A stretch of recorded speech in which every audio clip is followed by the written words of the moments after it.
నమస్కారం. ఈరోజు మనం ఒక అద్భుతమైన పుస్తకం గురించి మాట్లాడుకోబోతున్నాం. ఇది చాలామంది జీవితాలను మార్చేసింది. అదే స్టీఫెన్ కోవీ గారి the 7 habits of highly effective people. ఇందులో మన పర్సనల్ లైఫ్ని, ప్రొఫెషనల్ లైఫ్ని మార్చే కొన్ని సూత్రాలున్నాయి. వాటి గురించి తెలుసుకుందాం. మరింకెందుకు ఆలస్యం, మొదలు పెట్టేద్దామా? ఈ మాటలు వింటుంటే మనలో చాలామందికి కనెక్ట్ అవుతుంది కదూ. కెరీర్లో సక్సెస్ అవుతాం, అన్నీ సాధిస్తాం, కానీ ఎక్కడో ఏదో లోటుగా అనిపిస్తూ ఉంటుంది. ఈ కొటేషన్ సరిగ్గా ఆ బాధనే చెప్తోంది. అసలు నిజమైన సక్సెస్ అంటే ఏంటి, దానికోసం మనం ఏం కోల్పోతున్నాం అనే పెద్ద ప్రశ్నలను మన ముందు ఉంచుతోందన్నమాట. సో కోవీ ఏమంటారంటే, మనలో ఈ అసంతృప్తికి కారణం మన సమాజంలో వచ్చిన ఒక మార్పు. అదేంటంటే, ఒకప్పుడు మనం క్యారెక్టర్ ఎథిక్కి, అంటే మన లోపల ఉండే నిజాయితీ, ధైర్యం లాంటి మంచి గుణాలకి విలువ ఇచ్చేవాళ్ళం. కాని ఇప్పుడు అంతా మారిపోయింది. ఇప్పుడు ఫోకస్ అంతా పర్సనాలిటీ ఎథిక్ మీదుంది. అంటే పైకి ఎలా కనిపిస్తున్నాం, మన ఇమేజ్ ఏంటి అనే దానిమీదే. ఈ మార్పు వల్లే మనకి నిజమైన సంతోషం ఉండట్లేదని ఆయన చెప్తారు. అయితే ఈ 7 అలవాట్ల లోపలికి వెళ్లే ముందు మనం పారడైమ్ అనే ఒక ముఖ్యమైన విషయాన్ని అర్థం చేసుకోవాలి.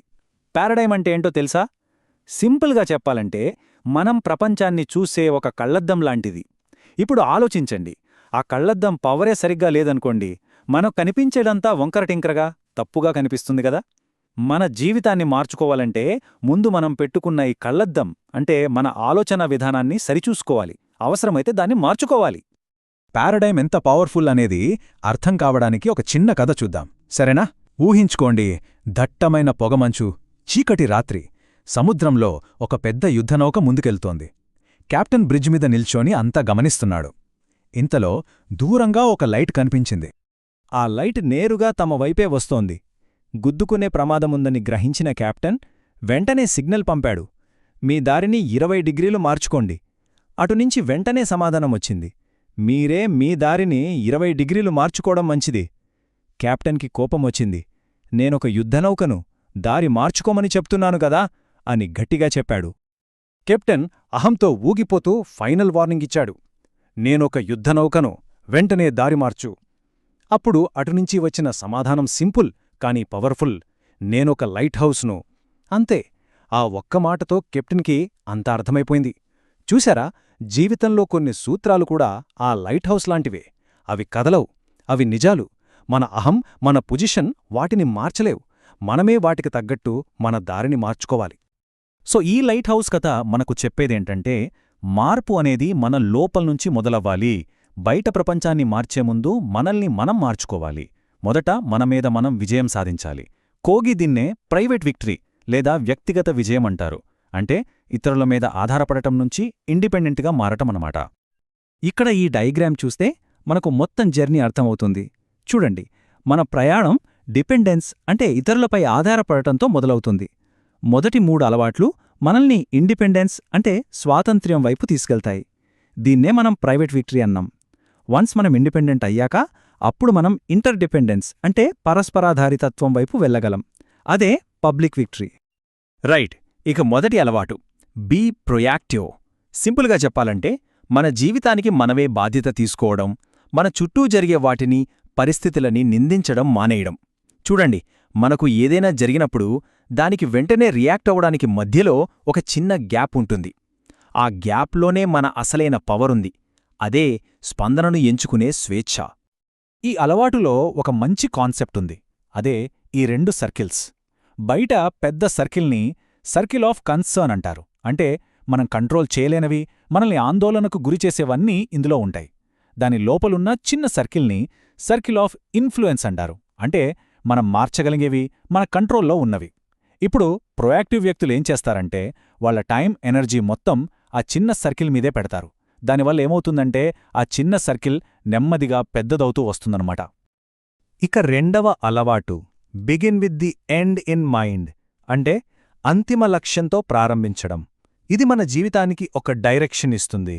ఒక క్షణం కళ్ళు మూసుకుని ఊహించుకోండి, మీ అంత్యక్రియలు జరుగుతున్నాయి. మీ కుటుంబ సభ్యులు, మీ ఫ్రెండ్స్, మీతో పనిచేసిన వాళ్ళు, వీళ్లంతా మీ గురించి ఏం మాట్లాడాలని కోరుకుంటారు? ఆ ఒక్క ప్రశ్నకు సమాధానం వెతికితే చాలు, మన జీవితంలో నిజంగా ఏది ముఖ్యమో మనకు తెలిసిపోతుంది. దీన్ని అర్థం చేసుకోవడానికి ఒక మంచి ఉదాహరణ ఉంది. మేనేజ్మెంట్కి లీడర్షిప్కి తేడా ఏంటి? కొంతమంది అడవిలో దారి చేసుకుంటూ వెళ్తున్నారనుకుందాం. మేనేజర్స్ ఏం చేస్తారు? వాళ్ళు కత్తులు పదునుగా ఉన్నాయా, పని స్పీడ్గా జరుగుతోందా అని చూస్తారు. కానీ లీడర్ ఏం చేస్తాడో తెలుసా? అందరికంటే ఎత్తైన చెట్టెక్కి మొత్తం చూసి, ఒరే మనం తప్పుడు అడవిలో ఉన్నాం అని గట్టిగా అరుస్తాడు. చూశారా తేడా? Begin with the end in mind అంటే ఇదే. మనం సరైన అడవిలోనే ఉన్నామా అని చూసుకోవటం. సరే, మనకు ఏం కావాలో తెలిసింది. అలవాటు 2. మన జీవితానికి మనమే బాధ్యత అని తెలుసుకున్నాం. అలవాటు 1. ఇప్పుడు 3వ అలవాటు, పుట్ ఫస్ట్ థింగ్స్ ఫస్ట్. ఇది మొదటి రెండింటినీ యాక్షన్లో పెట్టడం అన్నమాట. ఇది టైం మేనేజ్మెంట్ కాదు, ఇది సెల్ఫ్ మేనేజ్మెంట్. అర్జెంట్ పనుల కంటే ఇంపార్టెంట్ పనులకి ప్రాధాన్యత ఇవ్వడం. అన్నిటికన్నా ముఖ్యంగా మన లక్ష్యాలకు ఉపయోగపడని వాటికి ధైర్యంగా నో చెప్పడం నేర్చుకోవడం.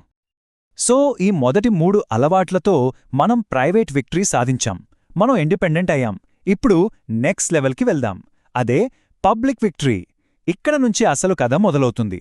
అంటే ఇతరులతో కలిసి పనిచేయడం, మంచి సంబంధాలు నిర్మించుకోవడం, స్వాతంత్ర్యం నుంచి పరస్పరాధారికత్వానికి మారడం. ఇందులో మొదటిది 4వ అలవాటు, థింక్ విన్ విన్. అంటే ఇద్దరికీ గెలుపు అనేలా ఆలోచించడం. చూడండి, జీవితమంటే పోటీ కాదు. ఒకరు గెలుస్తే ఇంకొకరు ఓడిపోవాల్సిన అవసరం లేదు. ఈ ఆలోచనా విధానం అబెండెన్స్ మెంటాలిటీ నుంచి వస్తుంది. అంటే ఈ ప్రపంచంలో అందరికీ సరిపడా అవకాశాలు ఉన్నాయనే నమ్మకం. దీనికి ఆపోజిట్ స్కేర్సిటీ మెంటాలిటీ. అంటే కేక్ ముక్క ఒక్కటే ఉంది, అది వేరేవాళ్లు తీసుకుంటే నాకు దొరకదేమో అనే భయం. మరి విన్ విన్ సాధించడమెలా? దానికి 2 విషయాలు కావాలి, కరేజ్ మరియు కన్సిడరేషన్. అంటే మన అవసరాల గురించి చెప్పడానికి ధైర్యం ఉండాలి. అదే సమయంలో ఎదుటివారి అవసరాల పట్ల శ్రద్ధ, గౌరవం ఉండాలి. ఈ రెండిటినీ బ్యాలెన్స్ చేసినప్పుడే నిజమైన విన్ విన్ సొల్యూషన్స్ దొరుకుతాయి. అప్పుడే లాంగ్ టర్మ్ రిలేషన్షిప్స్ బలంగా ఉంటాయి. ఇప్పుడు 5వ అలవాటు. ఇది చాలా చాలా ముఖ్యమైనది. Seek first to understand then to be understood. అంటే మొదట అర్థం చేసుకోవడానికి ప్రయత్నించండి, ఆ తర్వాతే అర్థం చేయించండి. మనం చేసే పెద్ద తప్పేంటో తెలుసా? ఎదుటివాళ్లు మాట్లాడుతుంటే వాళ్ళని అర్థం చేసుకోవడానికి వినం. వాళ్లకి ఏం సమాధానం ఇవ్వాలా అని ఆలోచిస్తూ వింటాం. కాని కోవి ఏం చెప్తున్నారంటే, ఆపండి, ఫస్ట్ వాళ్ళు చెప్పేది పూర్తిగా వినండి, వాళ్ల స్థానంలో ఉండి ఫీల్ అవ్వండి, ఆ తర్వాత మీ పాయింట్ చెప్పండి. ఓకే, ఇప్పుడు 6వ అలవాటు, సినర్ రైజ్. సినర్జీ అంటే ఏంటి? సింపుల్గా చెప్పాలంటే 1+1=3 లేదా 10 లేదా 100. అదేంటి అంటారా? అదే మ్యాజిక్. ఇద్దరు వ్యక్తులు తమ భిన్నాభిప్రాయాలను గౌరవిస్తూ ఓపెన్గా కలిసి పనిచేసినప్పుడు వాళ్ళిద్దరూ విడివిడిగా సాధించగలిగేదానికంటే కొన్ని 100 రెట్లు గొప్ప ఫలితాలొస్తాయి. అదే సినర్జీ. ఇది మొదటి 5 అలవాట్ల యొక్క పరాకాష్ఠ అన్నమాట. ఈ గ్రాఫ్ చూడండి, ట్రస్ట్కి, కమ్యూనికేషన్కి మధ్య ఎంత మంచి సంబంధం ఉందో చూపిస్తుంది. ట్రస్ట్ లెవెల్ తక్కువగా ఉన్నప్పుడు కమ్యూనికేషన్ చాలా డిఫెన్సివ్గా, జాగ్రత్తగా ఉంటుంది. ట్రస్ట్ కొంచెం పెరిగితే ఒకరినొకరు గౌరవించుకుంటారు. కానీ ట్రస్ట్, కోఆపరేషన్ రెండూ హై లెవెల్లో ఉన్నప్పుడు మాత్రమే సినర్జీ సాధ్యమవుతుంది. అక్కడ అద్భుతాలు జరుగుతాయి. సరే, ఇప్పటిదాకా 6 అలవాట్లు చూశాం. ఇవన్నీ అద్భుతమైనవే. కానీ వీటన్నిటినీ నిలబెట్టేది, వీటన్నిటికీ శక్తినిచ్చేది ఒక అలవాటుంది. అదే 7వ చివరి అలవాటు. దాన్నే కోవి షార్పెన్ ద సా అంటారు. అంటే రంపానికి పదును పెట్టడం. ఒక వ్యక్తి గంటల తరబడి చెట్టు నరుకుతున్నాడు, కాని చెట్టు తెగట్లేదు. ఎందుకు అని అడిగితే రంపానికి పదును లేదు అన్నాడు. మరి పదును పెట్టుకోవచ్చు కదా అంటే దానికి టైం లేదు అన్నాడు. మనం కూడా అంతే, మనల్ని మనం పట్టించుకోకుండా పరిగెడుతూనే ఉంటాం. అందుకే ఈ 7వ అలవాటు. మన జీవితంలోని 4 ముఖ్యమైన కోణాల్లో మనల్ని మనం రీఛార్జ్ చేసుకోవాలి. అవే మన శరీరం, మన మనస్సు, మన ఆత్మ మరియు మన సామాజిక సంబంధాలు. ఈ 4ంటినీ బ్యాలెన్స్ చేసినప్పుడే మిగతా 6 అలవాట్లు పనిచేస్తాయి. ముఖ్యంగా మానసిక ఆరోగ్యం కోసం నిరంతరం నేర్చుకోవడం చాలా అవసరం. ఈ మాట చూడండి ఎంత నిజమో. చదవలేని వాడికి, చదవని వాడికి పెద్ద తేడా లేదు. మన బ్రెయిన్కి పదును పెడుతూ ఉండాలి, కొత్త విషయాలు నేర్చుకుంటూ ఉండాలి. అప్పుడే మనం ఎదుగుతాం. చివరగా ఈ ఒక్క ప్రశ్నతో ముగిద్దాం. మరణశయ్య మీదున్నప్పుడు అయ్యో ఆఫీస్లో ఇంకాస్త ఎక్కువ టైం గడిపితే బాగుండేది అని ఎవరైనా అనుకుంటారా? ఎవ్వరూ అనుకోరు. మన జీవితంలో నిజంగా ఏది ముఖ్యం? ఈ పుస్తకం చెప్పేది అదే. మన విలువలకు కట్టుబడి మన అంతిమ లక్ష్యాన్ని గుర్తుపెట్టుకుని జీవించడం. చివరికి మిగిలేది ఆఫీసులో గంటలు కాదు, మనం ప్రేమించినవాళ్లు, మనల్ని ప్రేమించినవాళ్లు, మనం కట్టుకున్న బంధాలు. ఈ 7 అలవాట్లు కేవలం సక్సెస్ కోసం కాదు, ఒక అర్థవంతమైన, సంతృప్తికరమైన జీవితం గడపడం కోసం.